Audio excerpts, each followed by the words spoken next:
When I saw the legal notice lying on my kitchen counter, my hands began to tremble. The envelope was pale brown, official-looking, thick, the kind that carries no good news. My name printed in capital letters. Plaintiff, Sarah Khan. Defendant, Amina Rahman. My own sister. For a moment, I thought it was some kind of mistake. Maybe an insurance document, maybe a mix-up. But as I tore the seal open and scanned the first few lines, my vision blurred. She was suing me for breach of familial agreement and unfair financial responsibility, claiming I owed her half of her children's school fees. I laughed. A hollow, shaking laugh that filled the kitchen with disbelief. The kettle clicked behind me, steam rising like a quiet ghost. I remember the smell of burnt toast, my breakfast forgotten in the toaster, smoke curling up while I stood frozen. That's when the tears came. Not the loud kind, just slow ones. The kind that sting more because they're silent. And in that moment, standing there in my faded nightgown, holding a lawsuit from the very person whose children I had practically raised, I realized something terrible. This wasn't just about money. It was about betrayal. My name is Amina Rahman. I'm 45 years old, a mother of 2, and for most of my life, I believed family meant everything. Sarah and I grew up in a small house on the edge of Rawalpindi. Our father was a government clerk, strict but fair, and our mother was gentle, the kind of woman who believed every fight could be solved over a cup of tea. Sarah was 2 years younger than me, louder, more restless. If I was the calm sea, she was the storm. When our parents passed, I became the anchor of the family. I got married young to Imran, a quiet man, a teacher by profession, a steady presence in my life. Sarah, on the other hand, married for love. Or, at least, she thought she did. Her husband, Faisal, was charming, spontaneous, the kind of man who could light up a room and burn it down just as quickly. They had 2 children, Ayan and Misha. For a few years it seemed fine. But then the cracks appeared. The late nights, the fights, the tears. And one day, Sarah showed up at my door with 2 small kids and a suitcase, her face swollen from crying. I didn't ask too many questions. I just opened the door wider. For the next 5 years, my house became theirs too. We didn't have much. Imran's teacher's salary barely covered the basics, and I worked part-time at a local clinic. But I made sure those kids had what they needed. I packed their school lunches, ironed their uniforms, stayed up during exams. Sarah, meanwhile, drifted between jobs and moods. Sometimes she was grateful, sometimes distant, often angry, mostly at the world, sometimes at me. I used to tell myself she'd heal in time, that she just needed to find her footing again. But deep down, I knew something had changed. Years passed. The children grew. My own 2, and hers, playing together, eating at the same table, calling me Kala in the mornings and Amy by accident sometimes. Sarah eventually met someone, a businessman named Samir. Older, confident, well-dressed. He courted her like she was royalty, sending flowers to my house, addressing me with exaggerated respect. "I just want Sarah to be happy," he told me once, shaking my hand. His watch glinted in the light, gold and heavy. "You've done so much for her, Amina. She's lucky to have a sister like you."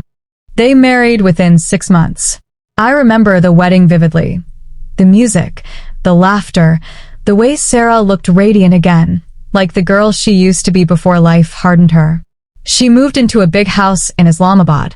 The children transferred to an international school. Suddenly, they were wearing blazers and speaking English with accents. I was genuinely happy for her. I thought, finally, she's found peace. But then, things started to shift. Her calls became shorter. The visits rarer. She'd post pictures online, dinners, parties, expensive vacations, and whenever I called to check in, she'd sound distracted. Like my voice was an interruption. Still, I didn't take it personally. Families drift, I told myself. She's busy, she's rebuilding. But the distance grew heavier, until one day, it wasn't just silence, it was a wall. It started with a phone call from Misha, her daughter. She was crying. "Kala, Mama says you have to send money for the school trip." She said you promised. I was confused. Beta, your mama never mentioned anything to me. What trip? There was a pause, a muffled voice in the background. Then the line went dead. I tried calling Sarah immediately. No answer. I texted her. No reply. That night, I couldn't sleep. I sat on the veranda, the ceiling fan whirring above, thinking about that one word, promised. I didn't remember making any promise. 2 days later, an email arrived from the school's finance office, asking for partial payment of fees as per agreement between guardians Amina Rahman and Sarah Khan. Agreement? I stared at the screen, stunned. I had never signed any agreement. I forwarded the email to Sarah with a question mark. She didn't respond, but the next week I received another email, this one colder, more formal. If the outstanding fees are not settled, legal action may be considered. Legal action. I picked up my phone and dialed Sarah again. This time, she answered. Her voice was flat. Amina, I told you, it's your turn to help. You raised them like your own. You can't back out now. My turn? Sarah, I helped when you had nothing. That was help, not a contract. She laughed, not kindly. You think you can just wash your hands off them now that they're older? You were their guardian too. Her tone chilled me. It wasn't my sister's voice anymore. It was something else. Calculating. I don't know what's gotten into you, I said softly. But this isn't right. You'll see what's right, she said. I'll make sure of it. And she hung up. That was the night I realized something dark had taken root. And it was only the beginning. The next morning, I went to the school myself. The front office smelled faintly of disinfectant and pencil shavings. A young receptionist greeted me, her polite smile fading when she saw the tension on my face. I'm here about my niece and nephew, Misha and Ayan Khan, I said. There seems to be some mistake about the school fees. She clicked through her computer, then frowned slightly. Ma'am, according to our records, you're listed as a co-sponsor. Both your and Mrs. Sarah Khan's names are on the financial agreement. My heart dropped. Co-sponsor? That's impossible. I never signed anything. She turned the monitor toward me. There it was, my name, printed neatly below Sarah's, and a digital signature that looked eerily like mine. For a moment, I couldn't breathe. Could I have a copy of this file? I asked quietly. My voice sounded strange, too calm for what I was feeling. She nodded hesitantly. I'll print it for you, ma'am. As the printer hummed, my thoughts spun. Sarah had forged my signature. Not just on any document, but on a financial contract that bound me legally to pay her children's fees at an elite international school. I remember gripping the counter to steady myself. The paper came out warm, smelling faintly of toner. I folded it carefully, like evidence of a crime. When I got home, Imran was reading the newspaper. I placed the file in front of him. He looked up, then scanned the pages. His jaw tightened. This is fraud, he said quietly. You could take her to court for this. I shook my head. She already took me. I just didn't know it. That night, I sat alone at the dining table. The house was silent except for the ticking clock and the hum of the refrigerator. I stared at the papers again and again, as if by some miracle they'd change. But they didn't. My sister had crossed a line I never thought she would. I remembered the years she'd spent under my roof, how I stayed up with Misha during fevers, how I held Ayan when he cried for his absent father. I had given them love, time, food, care. And now, their mother had turned that love into liability. The next few days were a blur of phone calls. The school, the lawyers, the uneasy silences from relatives who didn't want to get involved.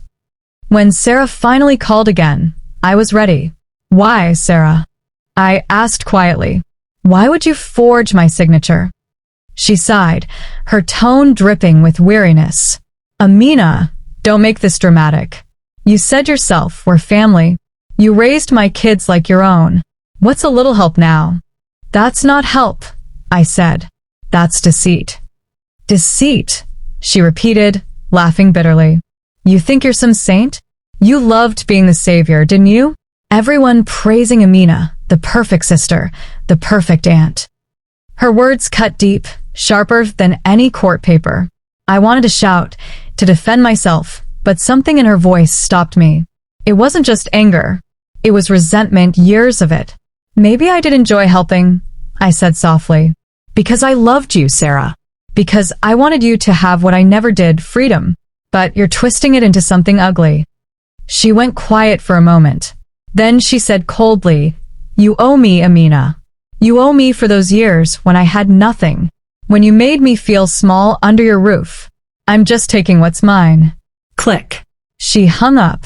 That was the moment I realized. This wasn't about money anymore. It was about power. The court papers arrived 2 weeks later. I had to appear for a mediation hearing. When I entered the courtroom, Sarah was already there, dressed elegantly, gold earrings glinting, Samir by her side. She didn't look at me. The judge was polite but firm. "Mrs. Rahman," he said, "the plaintiff claims that you agreed verbally and in writing to share educational expenses for her children. Do you deny this?" "I do," I said clearly. "I never signed such an agreement." Sarah's lawyer produced the printed document. "Then how do you explain this signature, Your Honor?" I leaned forward. My hands didn't shake. "That is not mine. It's a forgery." Sarah finally looked at me then, her eyes calm, almost pitying. "Amina," she said, her voice sweet for the audience. "Please don't embarrass us. You promised to help until the kids graduated. You said you'd treat them as your own." I wanted to scream, but I just closed my eyes for a moment and let silence hang heavy in the room. The judge asked for handwriting analysis and adjourned the session. Outside the courtroom, I approached Sarah. "You're destroying everything good between us for money that isn't even yours." She looked at me with a cold smile. "You destroyed me first, Amina. You just didn't notice." And she walked away. Back home, I couldn't shake her words. "You destroyed me first." Had I? I thought about her childhood, how I always took charge, how she always followed, how our parents compared her to me. Amina's responsible, Amina's sensible. Maybe I hadn't meant to overshadow her, but maybe she had lived in that shadow too long. Still, nothing justified what she'd done. Imran suggested I hire a private handwriting expert. It was expensive, but necessary. We sent samples, and 2 weeks later, the report came. The signature on the document was not authentic. Relief washed over me, followed by anger, deep, exhausted anger. But as I went through the report, something else caught my eye. The document wasn't filed by Sarah herself. It was submitted through Samir's company, his education consultancy firm. My heart started pounding. I searched online. The company had a record of sponsorship partnerships, connecting wealthy clients to schools for tax benefits. And suddenly, everything clicked. Sarah wasn't trying to make me pay the fees. She was trying to use my name, my identity, to make it appear as though part of those fees came from a relative's sponsorship, reducing their taxable income. The lawsuit wasn't about money she needed. It was about covering tracks she didn't want uncovered. My sister had dragged me into her husband's business scam. I sat in the dark for hours. The documents spread before me. It felt like a betrayal inside a betrayal, not just from Sarah, but from the years I had believed we were on the same side. I thought of Ayan and Misha, caught in between. Did they even know what was happening? Would they hate me too? Outside, the muezzin's call echoed through the night, soft, distant, mournful. I whispered a prayer I hadn't said in years. Ya Allah, give me strength to face the truth and protect the innocent. The next morning, I decided I wouldn't stay silent anymore. I was going to fight back, not for revenge, but for truth. And maybe, just maybe, to remind my sister that the woman she thought was weak still had fire left in her. The next day, I went straight to my lawyer, clutching the handwriting analysis report and the school documents like a shield. He scanned them carefully, his expression tightening with each page. "This isn't just forgery, Mrs. Rahman," he said finally. "This is identity misuse connected to financial fraud. If the consultancy firm used your name to claim tax benefits, this can turn into a criminal case." A chill ran through me. Criminal case. My sister. The thought of seeing Sarah behind bars made my stomach twist. I didn't want revenge. I just wanted freedom. Freedom from this web of deceit that had trapped me without my consent. I don't want her arrested, I said quietly. I just want the truth recorded. The lawyer nodded. Then we'll file a statement and request an investigation into Samir's company. If your sister's hands are clean, the evidence will show it. But in my heart, I already knew her hands were not clean. A few days later, I received a call from an unknown number. It was Samir. Amina, his voice was smooth, almost polite. We heard you've been talking to lawyers. That's not necessary. This is a family misunderstanding. Forging my signature and using my name for tax fraud isn't a misunderstanding, Samir, I said sharply. He sighed. You always were the moral one, weren't you? Look, Sarah's worried. The kids are upset. Just withdraw the complaint. We'll handle the school matter quietly. You won't have to pay a rupee. I almost laughed. You think this is about money? No, he said coldly. It's about image. You ruin ours, I'll make sure yours isn't spared either. Remember, you signed some papers, didn't you? Somewhere? We can make that work against you. My heart pounded. Are you threatening me? Call it a reminder, he said. Family secrets are best kept in the family. Click. The line went dead. That night, I couldn't sleep. I replayed his words again and again. Family secrets are best kept in the family. What secrets? I opened my old files, the ones I hadn't touched in years, papers from when Sarah first came to live with us after her divorce. I found an old bank transfer, a large one. I had sent money to Samir's business once, years ago, when he promised he'd help Sarah start fresh. Could that be what he meant? Could he twist that into some kind of proof? The anxiety gnawed at me. Imran found me at the table, surrounded by files. You're still up? I'm trying to find what he's talking about, I said, rubbing my temples. He's planning to use something against me. Imran sat beside me. Let him. You have nothing to hide. But Amina, promise me something. Whatever happens, you'll stop trying to protect Sarah. She made her choice. I looked at him. She's still my sister. He sighed. Maybe that's the problem. 2 weeks later, the investigation began. The authorities requested all sponsorship records from Samir's firm. What they found shocked everyone. Over the past 5 years, the company had listed over a dozen family sponsors, distant relatives, old friends, all with forged signatures. My name was just one among many. The fraud totaled in the millions. Sarah was called in for questioning.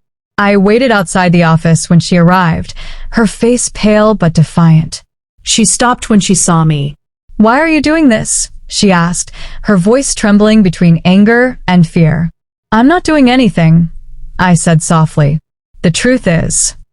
Tears filled her eyes. You don't understand, Amina. I didn't know Samir was using those names. He said it was just paperwork. He said everyone does it. I wanted to believe her. God knows I wanted to. But the forged signature, the school papers, her silence, all those months. Did you, or did you not sign my name? I asked. She looked down. Her silence was the answer. I closed my eyes. Then you knew. Later that evening, she came to my house unannounced. Her eyes were swollen from crying. Amina, please. I didn't mean for this to go so far, she whispered. Samir said he'd fix it. He said if I didn't cooperate, he'd take the kids away. I was scared. Her words hit me like a punch. You should have come to me, I said. You should have trusted me. She sobbed. I thought you'd judge me. You always did, the perfect sister, the strong one. I didn't want you to see how desperate I was. For the first time, I saw not the woman who betrayed me, but the frightened girl she used to be. Lost, dependent, drowning under someone else's control. I hugged her then, even as part of me still burned with hurt. But forgiveness doesn't erase truth. A month later, the investigation concluded. Samir was charged with financial fraud and document forgery. Sarah's name appeared as a cooperating witness. She had confessed everything, the forged signature, the school agreement, the manipulation. When she came to see me after the verdict, she was quieter, humbled. I've lost everything, Amina, she said softly. My home, my husband's trust, my reputation. I looked at her and said gently, maybe you've lost what you needed to lose, to find yourself again. Tears filled her eyes. Do you hate me? I shook my head. No. But I can't be what I was to you before. Not until you learn to stand on your own. She nodded slowly. Maybe that's fair. We stood there in silence, two sisters, bound by blood and broken trust, trying to find forgiveness in the wreckage. Months passed. The house felt quieter, lighter somehow. One evening, I visited Misha and Ayan at their new school. They ran up to me, smiling, innocent, untouched by the shadows their parents had cast. Ayan hugged me tightly. Mama says you're the bravest woman she knows, he said. I smiled, my throat tightening. No, sweetheart. I'm just someone who learned when to say enough. As I walked back to the car, I looked up at the sunset, streaks of orange and gold stretching across the sky. Families aren't built on blood alone. They're built on truth, trust, and the courage to face both love and betrayal with the same steady heart. I whispered to the fading light, maybe this is how healing begins, not with revenge, but with release.